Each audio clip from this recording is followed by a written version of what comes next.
mewujudkan pembangunan ekonomi desa yang nantinya digerakkan oleh kaum muda milenial, maka dialog interaktif ini diselenggarakan dengan judul Peran Pemuda, Mahasiswa dan Pelajar dalam rangka mewujudkan negara berdaulat, adil, dan makmur, dengan subtema dalam upaya meningkatkan pembangunan ekonomi desa milenial.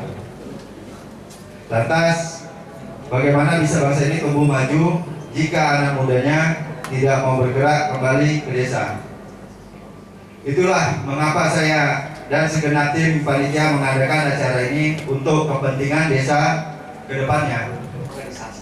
Tapi kita bisa melihat dengan cara pandang yang benar bahwa desa ini adalah kekuatan bangsa ini.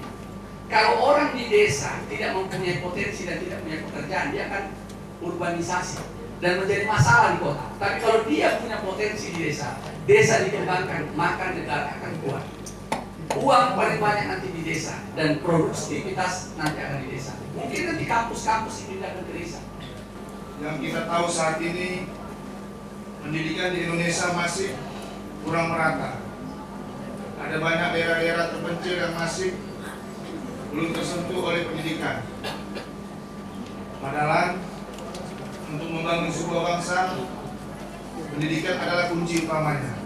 Banyak diterbitkan beberapa peraturan pemerintah tentang peraturan pelaksanaannya, kemudian ada perubahan kedua, lalu kemudian ada peraturan Menteri Dalam Negeri tentang pedoman teknis peraturan di desa, kemudian ada peraturan Menteri Desa, kemudian ada peraturan Menteri Keuangan tentang penggunaan dana desa. Karena dengan dibentuknya undang-undang ini berdampak terhadap kewajiban pemerintah pusat untuk membangun desa dengan mengucurkan dana desa. Ini yang sering kita dengar selama ini. Lanjut dasar hukumnya sudah saya sampaikan bahwa tujuan penggunaan dana desa itu tentu adalah untuk meningkatkan kualitas hidup manusia. Sangat banyak, apakah kesejahteraannya, melalui pendidikan, kemudian memenuhi kebutuhan dasarnya, mengenai pembangunan sarana prasarana yang ada di desa. Misalnya sangat sederhana saat ini ada membangun jalan setapak, membangun irigasi tingkat desa, kemudian penggunaan untuk PAUD, kemudian untuk pelayanan kesehatan dan lain-lain. Yang tujuannya tentu adalah untuk desa yang mandiri, kuat, maju dan demokratis. Dan dana desa yang sudah dikucurkan di Sumatera Utara di tahun mulai 2015 Bang, itu sebesar 1,4 triliun. Rata-rata per desa itu 208 juta. Kemudian di tahun 2016 3,2 triliun, lebih 100% Bang naik. Di tahun 2017 4,19, di tahun 2018 3,87, di tahun 2019 tahun ini Bang 4,45 triliun. Di samping ini ada lagi kewajiban pemerintah kabupaten kota untuk menambah ini dalam bentuk alokasi dana desa. Berapa besarannya itu? 10% dari APBD. Kalau misalnya APBD Deli Serdang 2 triliun, berarti 200 miliar harus diserahkan ke desa. Jadi bisa ini bertambah menjadi 1,6. Bahkan Deli Serdang ini mereka menambah alokasinya di Bang Rai sekitar 450 juta per desa. Jadi di desa itu sudah ada uang kekasnya itu 1,8. Di beberapa daerah kemarin saya informasi Bang Rai di Tapanuli Selatan 250 juta. Di beberapa daerah yang sudah berkembang Langkat sekitar 300. Bervariasi. Dan untuk tahun 2020 sudah terbit peraturan Menteri Desa nomor 11 tahun 2019. Prioritasnya adalah peningkatan kualitas sumber daya manusia. Ini yang membuat saya juga prihatin juga kan, karena 2, sekian M itu ya 2,4 atau 2,6 miliar itu per desa itu bukan juga suatu hal yang besar-besar sekali, tapi minimal adalah program-program yang bermanfaat, yang mampu untuk menunjang SDM dan pengetahuan dari masyarakat desa, baik dalam sektor bidang pertanian, kepemudaan, dan yang lainnya. Tetapi bahwa semua itu memang harus jujur. Kalau nggak jujur berarti siap-siaplah masuk tali besi. Kalau hari ini kita ini lihat Orang masuk penjara itu macam piknik aja, keluar masuk penjara itu biasa aja gitu. Sebenarnya potensi sumber daya alam kita di desa itu banyak yang tak tergerakkan. Maka adanya transformasi yang menciptakan masyarakat desa yang maju dan produktif. Semua mau nih sesuai dengan tujuan undang-undang tadi, tapi kenyataan seperti itu. Filosofinya adalah dana desa itu seperti ini. Kemana aja dibuat, apa yang harus dilakukan, sudah ada itu, bukunya pun udah, undang-undangnya ada, aman. Nah, prioritas juga udah ada, misalnya tahun 2019, apa yang dilakukan? Cobalah kita lihat semua ini, Bapak, Ibu, hadirin sekalian, apakah sudah ada ini? Sehingga antara visi misi presiden, pemerintahan dengan visi misi bupati atau gubernur, kadang-kadang nggak nyambung dengan kepala desa. Masing-masing jalan. Adik-adik yang mahasiswa datang aja ke sana, yang pelajar mahasiswa, kasih tahu aja, Pak, Bu, kami ada ini. Ya, pemerintah ini kan juga penting itu ya, membutuhkan Anda dengan tridharma perguruan tingginya, itu pengabdian masyarakat. Ini ya, faktanya memang seperti itu. Oknum-oknum kepala desa dipanggil, diperiksa, dan kita juga terkadang suka berhubungan dengan aparat hukum itu. Terkadang kita juga suka miris. Sekarang aparat kalau udah bicara panggil, periksa, benar salah, terkadang mereka nggak peduli.